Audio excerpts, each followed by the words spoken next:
డబ్బులతోనే రాజకీయం చేయలేం. ప్రజలకు మనపై నమ్మకం ఉండాలి.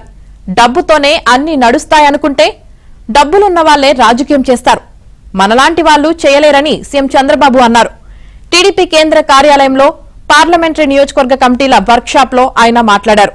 గత ప్రభుత్వంలో కార్యకర్తలు కష్టాలు పడ్డారు, ఇబ్బందులు ఎదుర్కొన్నారు, పసుపు జెండా కోసం రక్తం చిందించారు, అనేక త్యాగాలు చేశారు.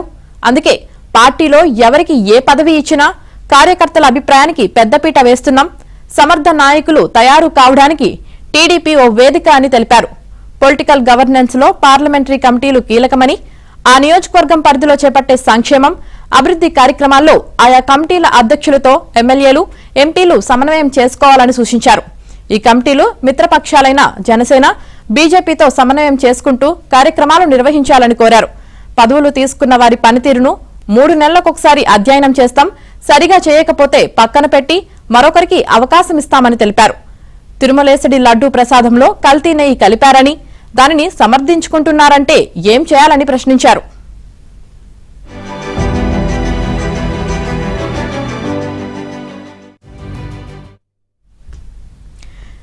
మరింత సమర్థంగా పనిచేసేలా పార్టీ రోజురోజుకు బలోపేతం కావాలి. అందుకే యువరక్తానికి ప్రాధాన్యమిచ్చాం. 2024 ఎన్నికల్లో 80% మంది కొత్త వారికి, చదువుకున్న వారికి ఎంపీ, ఎమ్మెల్యేలుగా అవకాశం కల్పించాం. దేశంలోనే యంగ్ పార్లమెంటరీ పార్టీగా టీడీపీ ఉంది.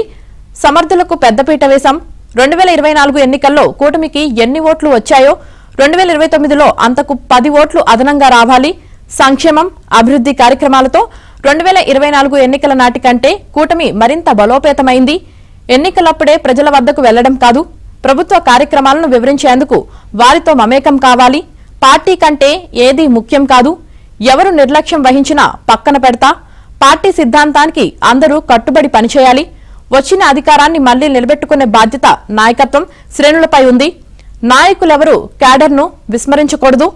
ఎవరికి కేటాయించిన పదవుల్లో వారే పనిచేయాలి. కావాలని ఎక్కడైనా వివాదాలు సృష్టిస్తే పక్కన పెడతామని చంద్రబాబు అన్నారు.